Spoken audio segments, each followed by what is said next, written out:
दूसरे कुरिन्थियों अध्याय 4 में पौलुस उनके मन और हमारे मन के बीच होने वाले युद्ध के बारे में चेतावनी देता है।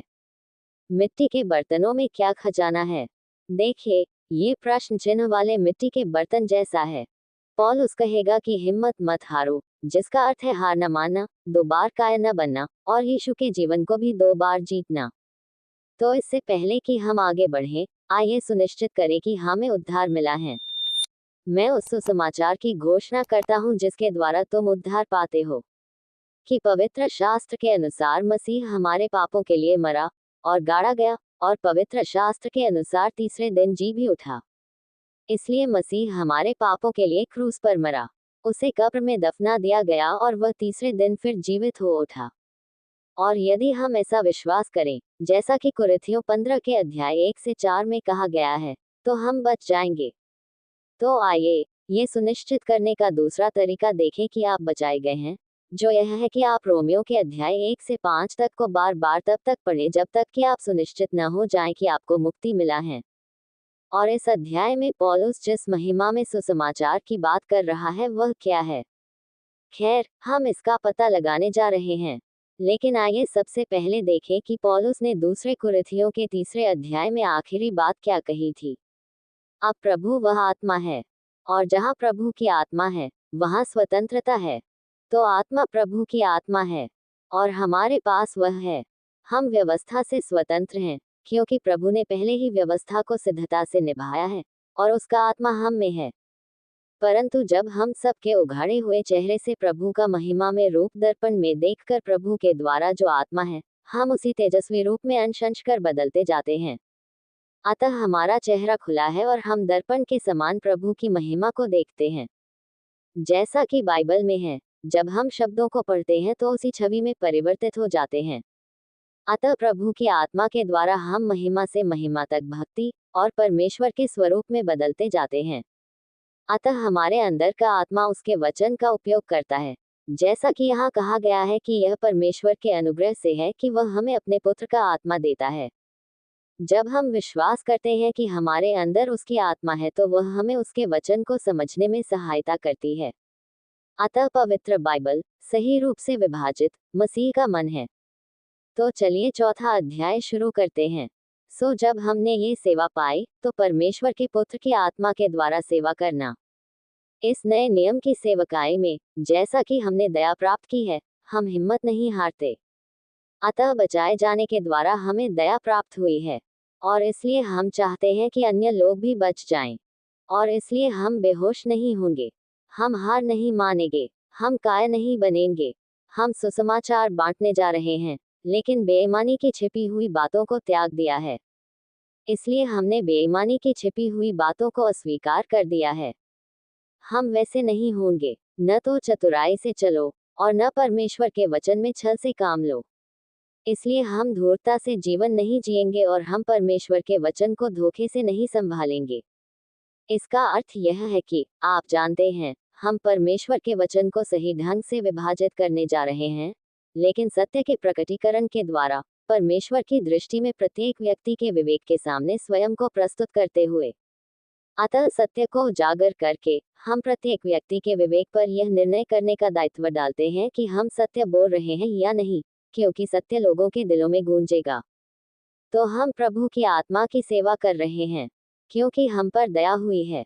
और हम उन इब्रानी विधिशास्त्रियों की तरह नहीं होंगे जो इन अन्य साधनों का प्रयोग करते हैं जो कुरिन्थ की सभा में आए थे।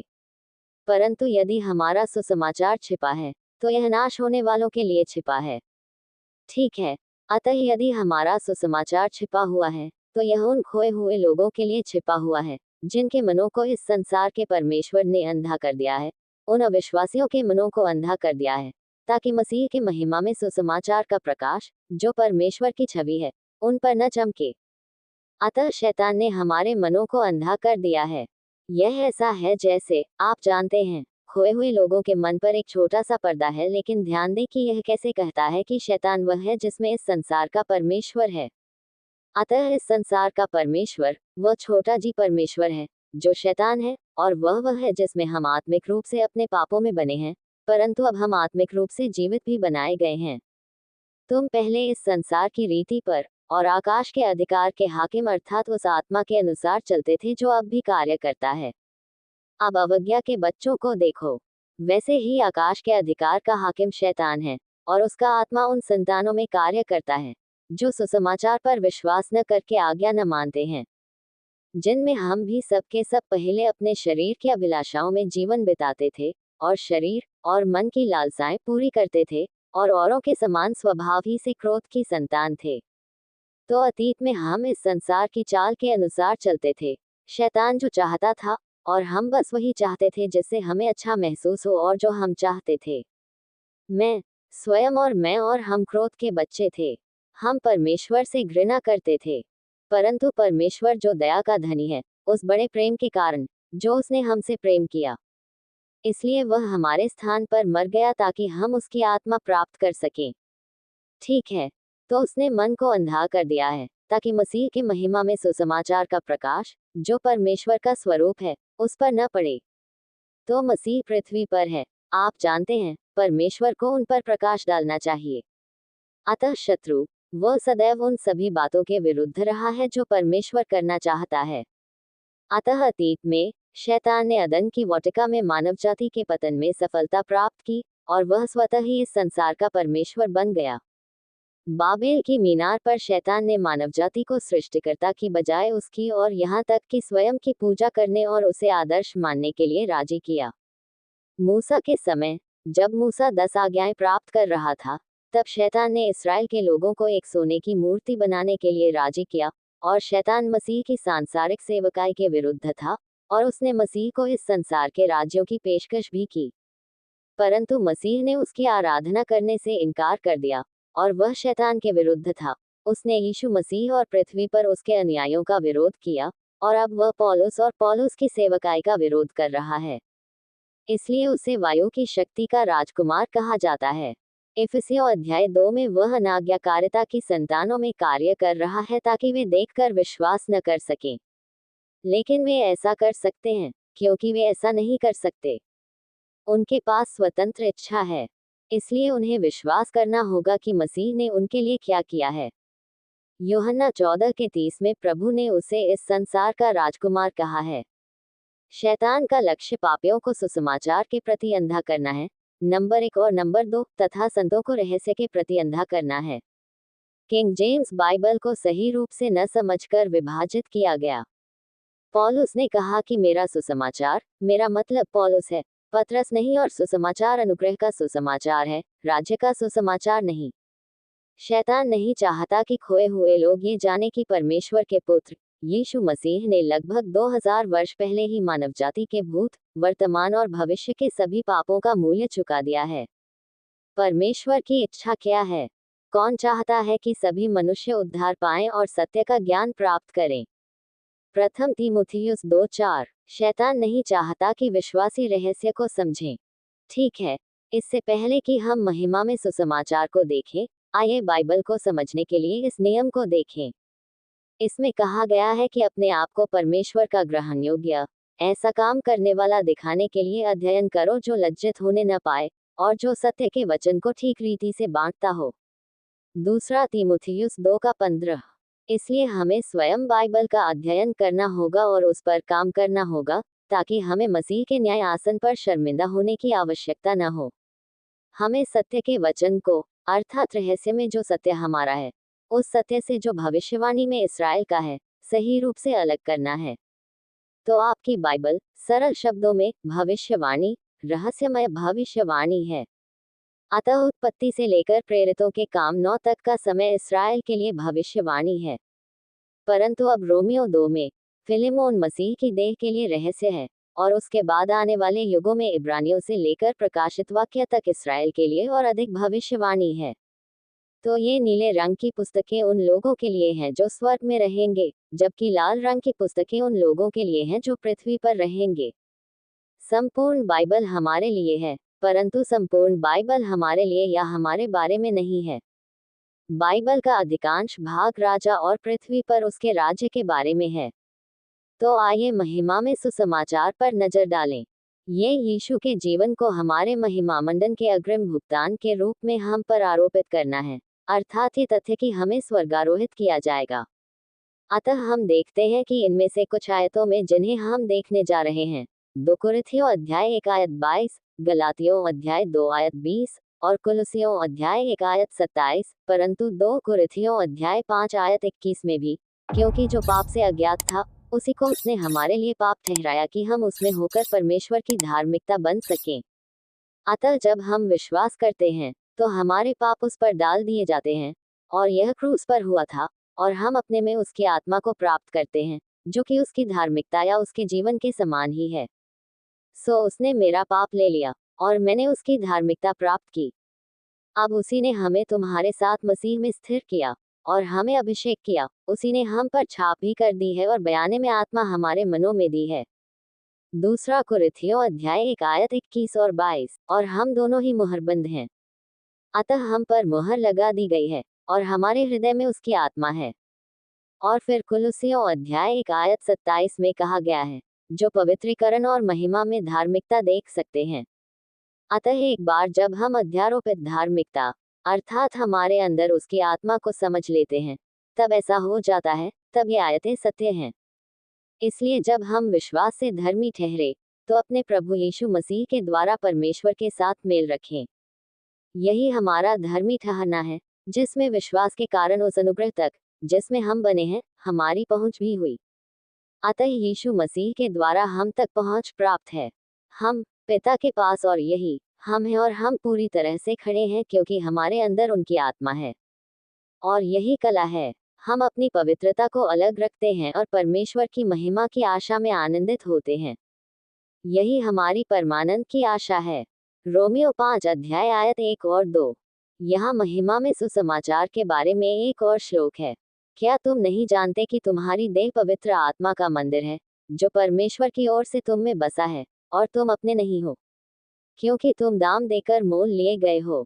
इसलिए अपनी देह के द्वारा परमेश्वर की महिमा करो, और अपनी आत्मा के द्वारा भी जो परमेश्वर की है। 1 कुरिन्थियों अध्याय 6 आयत 19 और 20। इसलिए हमारा शरीर पवित्र आत्मा का मंदिर है, और हम उसके लहू के द्वारा खरीदे गए, और अब हम यीशु के हैं। अब यहाँ हमारे पवित्रीकरण के विषय में अधिक जानकारी दी गई है।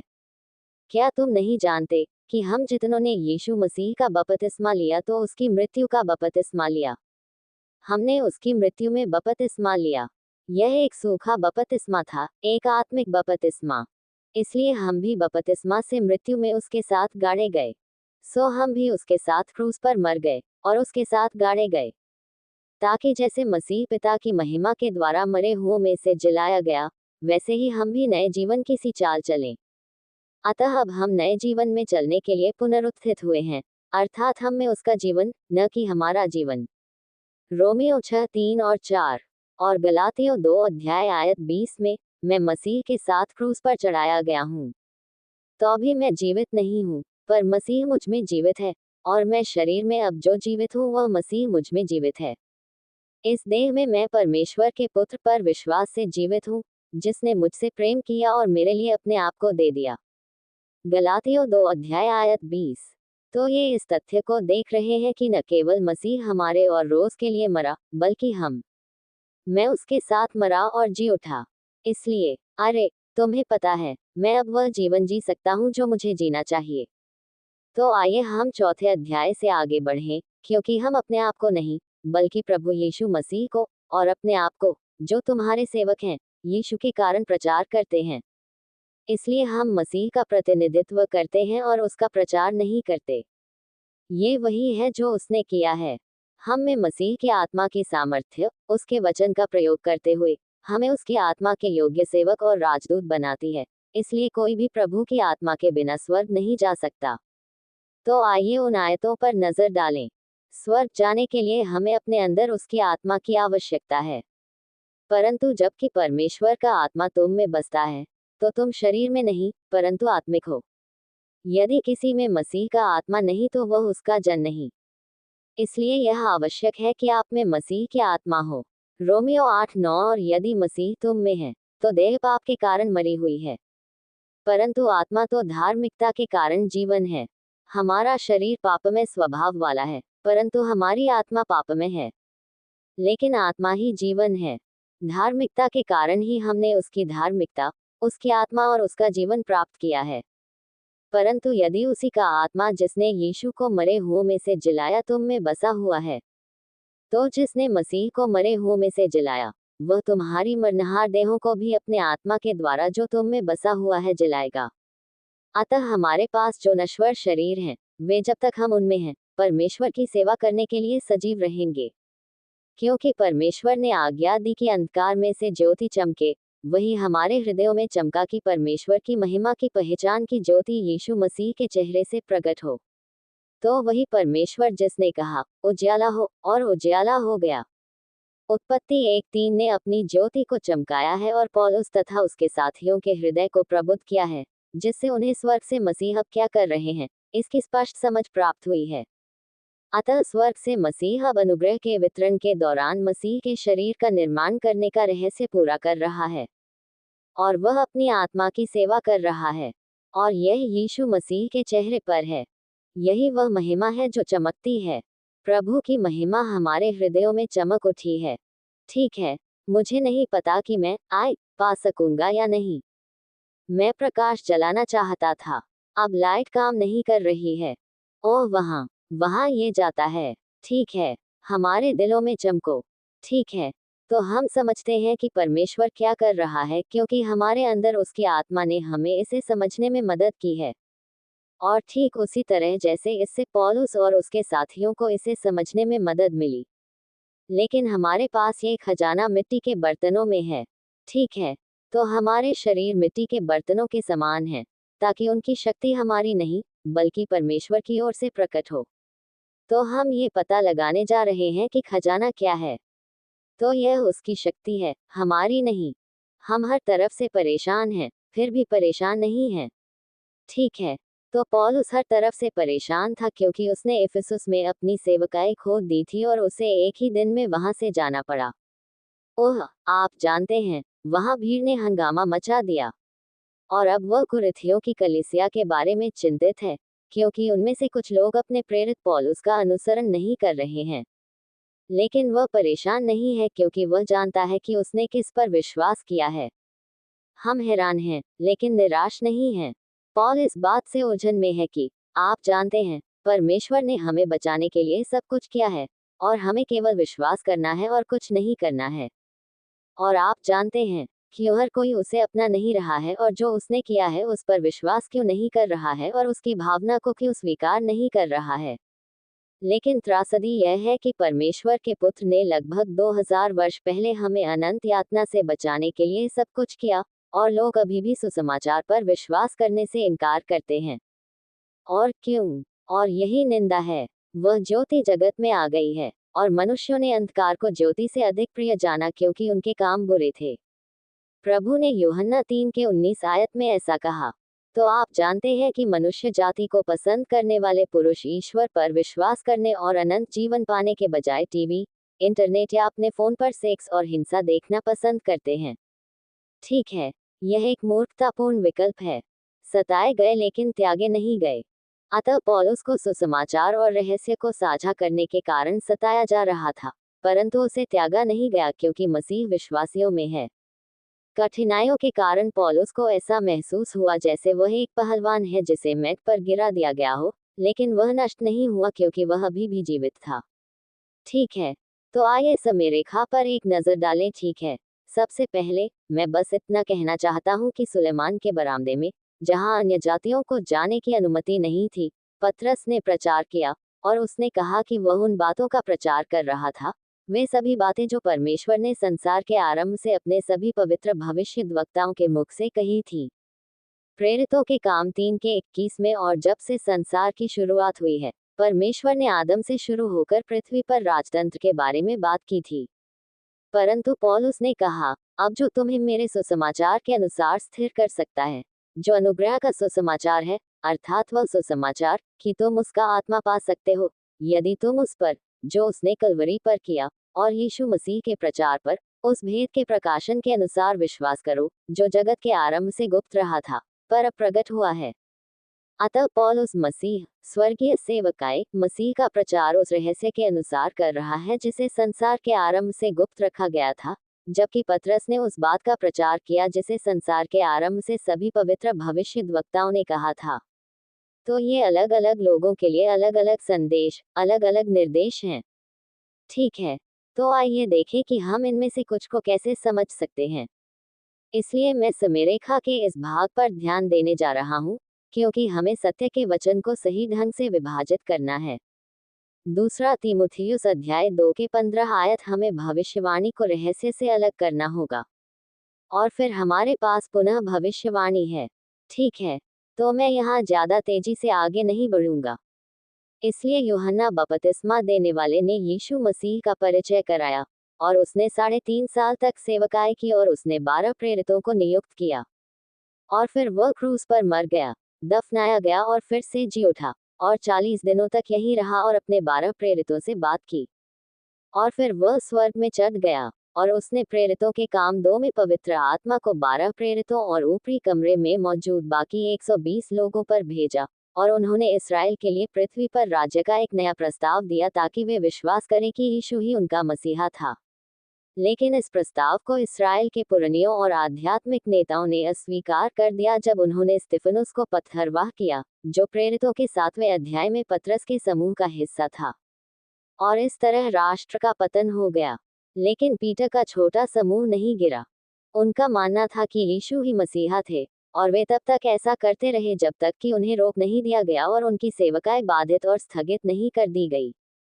विलंब इसलिए हुआ क्योंकि 9वें अध्याय में तरसुस का शाऊल तब बच गया जब दमिश्क के रास्ते पर यीशु मसीह उसके सामने प्रकट हुआ। और अब हम सभी यीशु मसीह के एक बार फिर प्रकट होने की प्रतीक्षा कर रहे हैं, ताकि वह हमें स्वर्गारोहित कर ले और उसके बाद हमें मसीह के न्यायासन पर ले जाए। तो हम यीशु मसीह के 2 स्वरूपों के इस पीले भाग में रह रहे हैं। और पौलुस ने कहा, क्योंकि मैं तुम अन्यजातियों से बात कर रहा हूँ, और तुम रोमियो 11:13 और 17 में एक जंगली जैतून का पेड़ हो, इसलिए अन्यजाति जंगली जैतून का पेड़ है। अतः अनुग्रह का प्रावधान इसमें जोड़ दिया गया है। जब अन्यजाति जो खो गए हैं और बचाए नहीं गए हैं, अन्यजाति मसीह की देह नहीं, अब इसराइल से अलग होकर बचाए जा सकते हैं, यह विश्वास करके कि यीशु मसीह ने क्रूस पर जो किया वह हमारे पापों के लिए मृत्यु, गाड़े जाने और पुनरुत्थान है। अतः यह अन्यजातियों और रहस्य का मामला है, न कि भविष्यवाणी में वर्णित अन्यजातियों का, जिन्हें मेघारोहण द्वारा बचाया जाना है।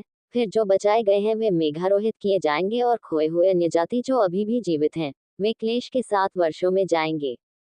और फिर पृथ्वी पर अपना राज्य स्थापित करने के लिए मसीह का दूसरा आगमन होता है। ठीक है, तो चलिए अपने अध्याय पर वापस आते हैं। हम प्रभु यीशु की मृत्यु को हर समय अपनी देह में लिए फिरते हैं कि यीशु का जीवन भी हमारी देह में प्रकट हो, क्योंकि हम जीवित लोग यीशु के कारण सर्वदा मृत्यु के हाथ में सौंपे जाते हैं ताकि यीशु का जीवन भी हमारे मरनहार शरीर में प्रकट हो। तो फिर मृत्यु हम में कार्य करती है, लेकिन जीवन आप में है। अतः बाइबल स्वयं निर्मित शब्दकोश है। खजाना यीशु का जीवन है, और मिट्टी के बर्तन शरीर के बराबर हैं, जो नश्वर शरीर के बराबर है। क्योंकि यहाँ मिट्टी के बर्तनों में खजाना है जो उसी के समान है। जब पौलुस कहता है कि यीशु का जीवन भी हमारी देह में प्रकट हो सकता है, तो वह कहता है कि यीशु का जीवन भी हमारी नश्वर देह में प्रकट हो सकता है। अतः शरीर और नश्वर मांस दोनों ही मिट्टी के बर्तनों के समान ही हैं। तो यह एक मिट्टी के बर्तन की तरह है जिसमें यीशु है, और हमारा शरीर भी ऐसा ही है। तो मुझे देखने दो कि क्या मैं यहाँ कुछ भूल गया हूँ। अतः परमेश्वर ही सृष्टिकर्ता है। वह यूहन्ना 1 से 3 तक में है। वहाँ लिखा है, आरंभ में वचन था, और वचन परमेश्वर के साथ था, और वचन परमेश्वर था। परमेश्वर के साथ शुरुआत में बिल्कुल यही था। सभी वस्तुएं उसी के द्वारा बनी और जो कुछ बना है, उसमें से कुछ भी उसके बिना न बना। यूहन्ना 1:1 से 3 तक।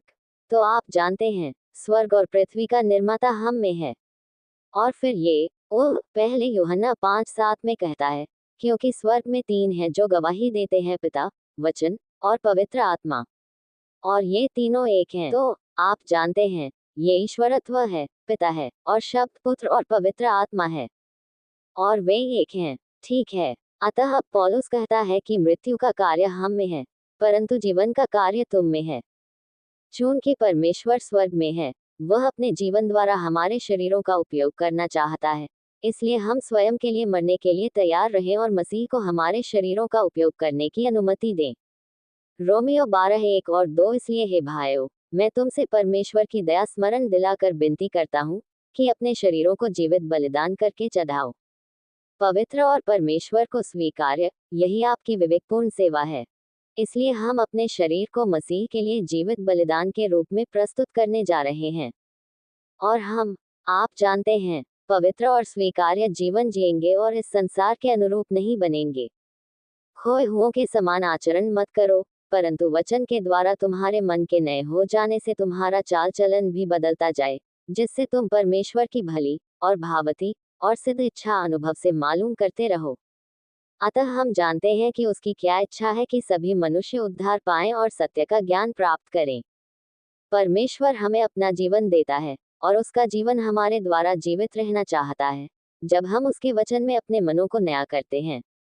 और हम में से जो वही विश्वास की आत्मा है, जैसा लिखा है, मैंने विश्वास किया और इसीलिए बोला।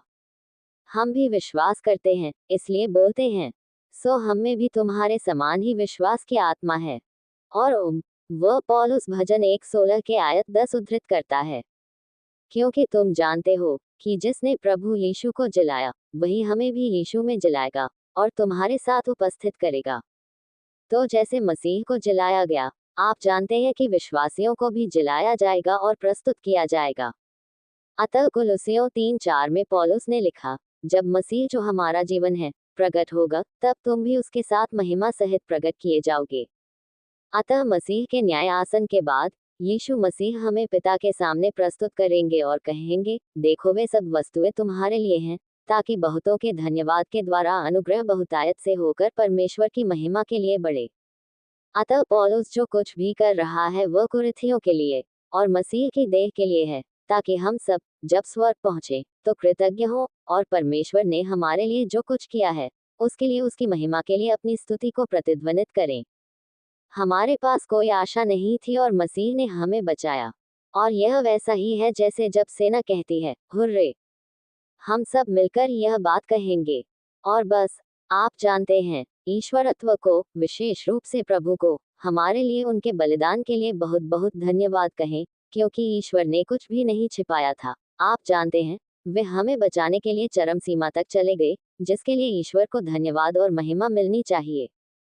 हम बेहोश नहीं होते। यद्यपि हमारा बाहरी मनुष्यत्व नाश भी होता जाता है, तो भी हमारा भीतरी मनुष्यत्व दिन प्रतिदिन नया होता जाता है। इसलिए हम काय नहीं बनेंगे। हम सुसमाचार साझा करने जा रहे हैं और हम रहस्य साझा करने जा रहे हैं। और यद्यपि हमारे भौतिक शरीर क्षीण होते जा रहे हैं, तो भी हमारी आत्मा और प्राण हमारे पल भर के हल्के क्लेश के लिए उसके वचन के द्वारा नए बनते जाते हैं और हमारे लिए बहुत ही महत्वपूर्ण और अनंत महिमा उत्पन्न करते जाते हैं।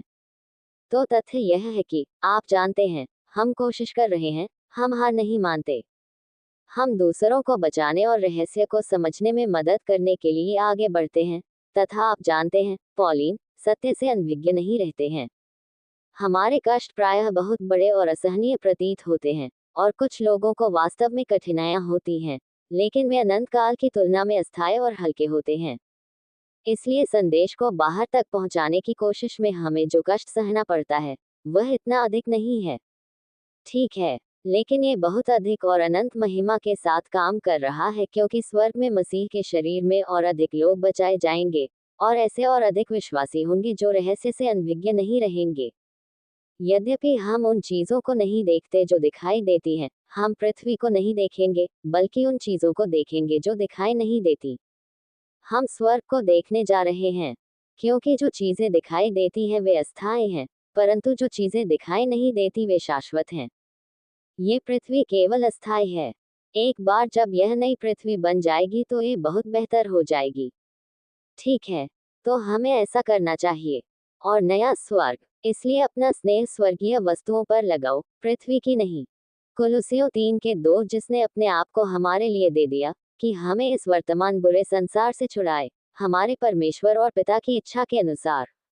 मसीह मरा ताकि हम इस वर्तमान बुरे संसार से छुटकारा पा सकें और अनंत काल तक उसके साथ रह सकें। और हम कुछ भी सहन कर सकते हैं यदि हम जानते हैं कि हम यीशु के साथ स्वर्ग में अनंत जीवन जिएंगे। पिता पहले से ही हमें स्वर्गीय स्थानों में बैठा हुआ देखता है, और उसने हमें यीशु के साथ उठाया और उसके साथ बनाया है, और हमें मसीह यीशु में स्वर्गीय स्थानों में एक साथ बैठाया है। इफिसियों 2:6। तो ओह, यदि तू विपत्ति के दिन साहस छोड़ दे, तो तेरी शक्ति बहुत कम है। नीतिवचन 24 के आयत 10। परमेश्वर कायरों को पसंद नहीं करता। आपको और मुझे वहां जाना होगा और सुसमाचार को साझा करना होगा तथा अज्ञानी भाइयों को रहस्य को समझने में मदद करनी होगी, क्योंकि मैं समझता हूँ कि इस समय के दुख और क्लेश उस महिमा के सामने जो हम पर प्रकट होने वाली है कुछ भी नहीं है। रोमियो अध्याय 8 आयत 18। और हम जानते हैं कि जो लोग परमेश्वर से प्रेम रखते हैं, अर्थात उसकी इच्छा के अनुसार बुलाए हुए हैं, उनके लिए इस समय की सारी बातें मिलकर भलाई ही को उत्पन्न करती हैं। अतः हमें दूसरों के साथ सत्य को साझा करने के लिए बुलाया गया है या चुना गया है, और उसका उद्देश्य है कि हम स्वर्गीय स्थानों पर रहें तथा उन स्थानों को प्रभु के लिए अपने अधीन करें, क्योंकि हम स्वर्ग के लिए यहीं तक जा सकते हैं। परमेश्वर ने कहा कि वह हमारी परेशानियों में हमारे साथ रहेगा, उन्हें दूर नहीं करेगा।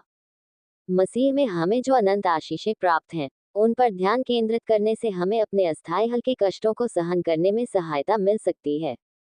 मसीह की दो सेवकायां हैं, एक उसके सांसारिक विश्वासियों अर्थात पतरस के समूह के लिए, और दूसरी उसके स्वर्गीय विश्वासियों के लिए, पौलुस का समूह। पिछले 2000 वर्षों से शैतान की रणनीति पीटर और पौलुस को एक साथ लाने की रही है।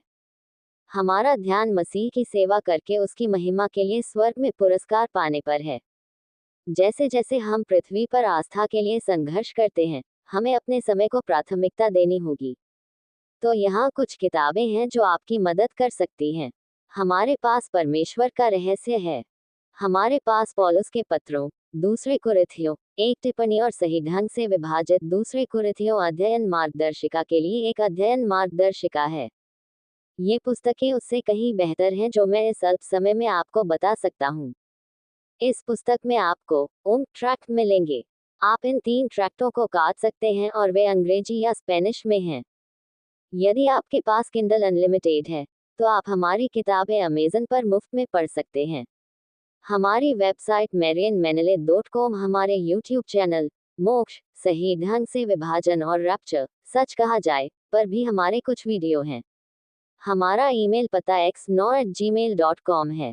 हमें रंबल एक्स, व्हाट्सएप और फेसबुक पर ढूंढें। कृपया फेसबुक वीडियो पर टिप्पणी करें, इससे मंत्रालय को मदद मिलती है। कृपया लाइक करें, शेयर करें और सब्सक्राइब करें, और देखने के लिए धन्यवाद। परमेश्वर आप सबका भला करे।